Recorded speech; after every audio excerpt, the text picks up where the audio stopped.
Hi everyone, it's Pastor Wagner, and this is my weekly video blog. Today I want to talk about whether or not atheism is a religion. Now there are some key points to religions which characterize most of them, which I'd like to go over in brief, and then we want to look at each of those and see if they fit the bill for atheism, see if atheism is indeed a religion. So most religions have a belief in a higher power that is the reason for one's existence. Most religions believe in things that cannot be observed and must be accepted by faith.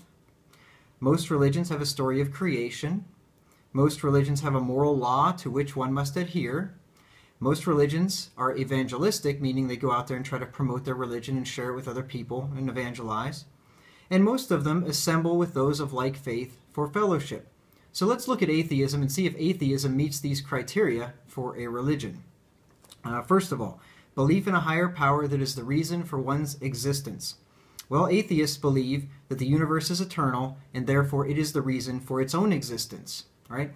So they can't admit that the universe is not eternal, because if they say that the universe is not eternal, then they have to say that the universe has a beginning. And if it has a beginning, that means it has a cause, and if it has a cause, that means it has something which caused it, which would be outside of the universe, which would be God, and of course they can't admit that.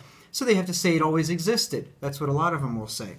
Well, if it always existed, that means it's eternal, and if it's eternal, that means it's the reason for its own existence, right? You see where I'm going with this? Atheists believe that the universe is the reason for their existence. What else could be the reason for their existence except the universe? The universe is the reason for their existence.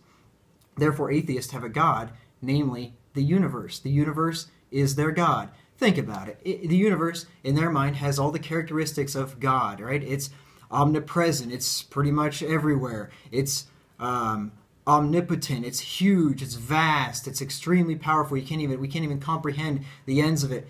And it's also eternal, right? It goes on forever, and it's always existed. So therefore, it has all the characteristics of a God for them. It is their God.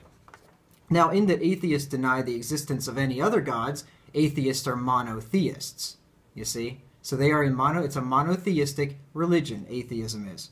How about the next one? Belief in things that cannot be observed and have to be accepted by faith. Now atheists, of course, hate the idea of accepting something by faith. That is so anti-scientific. But think about all the things that the atheists accept by faith.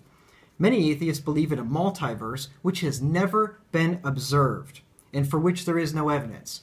The multiverse, if you haven't heard of it, is a multiple universe where there's many universes out there. Of course, we've never seen this. We've never observed it. We have no credible evidence whatsoever that would lead us to believe in this, but yet they posit this belief. It is a belief. It is a unfounded, faith-based belief. That's what you call faith-based atheism when you start believing in things like a multiverse. Atheists believe in the doctrine of evolution, such as biological evolution, stellar evolution, chemical evolution, which has never been observed. None of these evolutions that supposedly happen have ever been observed. Nobody's ever witnessed stars evolving. Nobody's ever witnessed chemicals evolving or the periodic table elements and that evolving into each other or some nonsense like that. Nobody's ever witnessed biological evolution where one kind of animal has evolved into another kind. We've never seen this. We've never observed it. There's not one shred of evidence for it. It's faith-based atheism. And atheists believe that life came from non-life, which has never been observed. There's a thing in science, in science, which is called the law of biogenesis. It's actually called a law. This is such a firmly established principle. It's called a law. Biogenesis. Life only comes from life. But atheists, because of their faith in their religion, believe that life came from non-life. It's a religion. Atheists have a story of creation.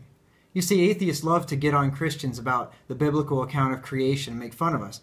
But atheists have their own childish story of creation, which they accept by faith, and it goes something like this. Once upon a time, many billions of years ago, in a place far, far away, there was a little speck of matter that exploded, and contrary to all observation and experience, order emerged from chaos, and rocks transformed themselves into all plants, animals, and humans that we see today. There's the atheist faith story of their creation. How about a moral law to which one must adhere? Well, atheists, a lot of them, you would think that they would pride themselves in their immorality because they're just animals that have evolved and they can do whatever they want. But a lot of them actually have a moral law that they preach to men that they must adhere to. They say that the moral law is to do what is helpful and to avoid what is harmful. That is their moral law. They say that we must respect men's opinions or men's decisions to live how they wish. Unless, of course, that decision would be to not bake a cake for a sodomite wedding or something like that, or provide flowers for it or something like that. But other than that, we ought to respect men's decisions unless they contradict the atheistic religion. Evangelism. Atheists, believe it or not, are very evangelical. Some of them, anyway, many of them. Many atheists try to evangelize the lost and convert them to their religion. Believe me, I've been on the receiving end of that. Some of them even write tracts with hope of convincing people to believe in their God. I'm not making this up. I have an atheist friend who shows up to meetup groups where Christians and atheists get together to debate the existence of God, and he hands out tracts to try to get you to believe in his religion and to convert to his God of atheism. It's kind of comical in a way. Some of them devote much time to giving speeches promoting their beliefs. I'm serious. I know atheists that go out there and try to give speeches to convert people to their religion. I've seen it lots of times. Some of them go to meetup groups, like I said, to debate with Christians to try to persuade them to convert to their belief system. And lastly, the last characteristic of religion would be assembling with those of like faith for fellowship. And many atheists are members of organizations and clubs which they regularly attend to fellowship with people of like faith. If you don't believe me, just go on the site meetup.com and search atheism or atheist, and you will find tons of meetup groups where atheists get together for camaraderie and fellowship, and where they all get to worship their God together and practice their religion together and talk about how stupid everybody else is for not believing in their religion. And so yeah, I would say, based on all of these facts, that atheism is indeed a religion. So thank you for your kind and patient attention, and I will talk to you again next week, Lord willing.